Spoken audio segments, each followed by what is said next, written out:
Je m'interroge ce jour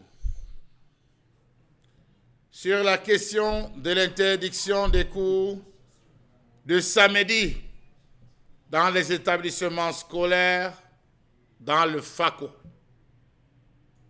Le FACO, localisé dans le sud-ouest.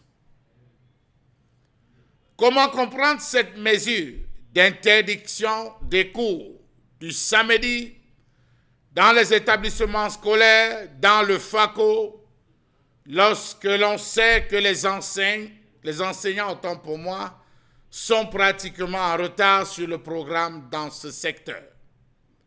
Ils accusent un retard de par les multiples perturbations liées aux attaques terroristes, liées aux tirs, liées aux sorties, liées au ghost town et j'en passe.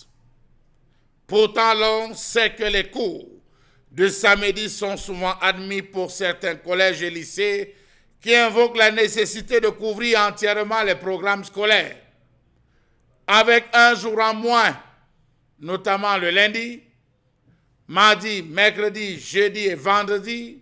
N'oublions pas qu'au cours, depuis ce début de rentrée, on est allé jusqu'à avoir 2 semaines de ghost town qui avaient été, semble-t-il, respectées. Des cours ont accusé, les enseignements ont accusé des retards. Certains établissements ont voulu rattraper pour permettre aux enfants d'être update, d'être à jour. Comment comprendre cette interdiction lorsqu'on sait qu'il existe des mesures que le gouvernement pouvait prendre pour résoudre ces problèmes, comme trouver une zone neutre pour tous, renforcer les mesures de sécurité pour permettre aux enfants d'aller à l'école en toute sécurité, activer les comités d'autodéfense dans les quartiers pour barrer la route aux brigands qui sèment la désolation.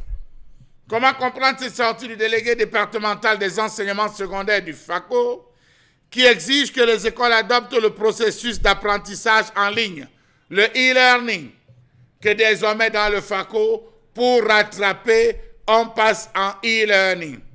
D'où proviendra les ressources logistiques, matérielles et financières pour aider les parents, enseignants et apprenants à être update. Comment est-ce que les parents feront-ils pour avoir de l'argent nécessaire, supplémentaire après les frais d'inscription d'APE, de Green School et tout ce que vous voulez, de Clean School, pour pouvoir donner 1500, acheter déjà un téléphone Android, télécharger l'application Zoom, dépenser 1500 pour que l'enfant puisse recevoir des cours, noter ses cours et être update. Lorsqu'on sait que de sérieux problèmes entravent le développement du e-learning au Cameroun, notamment ce qui entrave l'offre de services, ce qui empêche de booster la demande, ceux relatifs aux dispositifs nécessaires pour recevoir et dispenser les cours en ligne. Que dire du coût élevé de l'accès aux cours en visioconférence, soit 500 à 1500 francs par séance, et la faible couverture des réseaux mobiles 3G et 4G. Conséquence, aujourd'hui, les enseignants se sont limités à ne faire que ce qu'ils pouvaient faire. Ils ont dit aux délégués, eh bien, vous vous chargerez du reste parce qu'aucun moyen n'est mis à notre disposition pour pouvoir atteindre le rêve. Le rêve, mieux l'illusion que vous vous êtes fixé. Comment comprendre ces sorties qui viennent à la face du monde, démontrer l'enlisement de cette crise qui perdure depuis plus de 5 ans? Comment feront les parents dont les enfants accusent un énorme retard de compréhension? La plupart des cas ne disposent pas en majorité des ordinateurs et smartphones pour s'arrimer au e-learning. Les populations subissent des coupures d'électricité à long terme et constantes. Décidément, que cherche-t-on à sauver? Là-bas dans le nord-ouest ou le sud-ouest, cherche-t-on à sauver l'école ou ne se bat-on qu'à sauver l'image de l'école?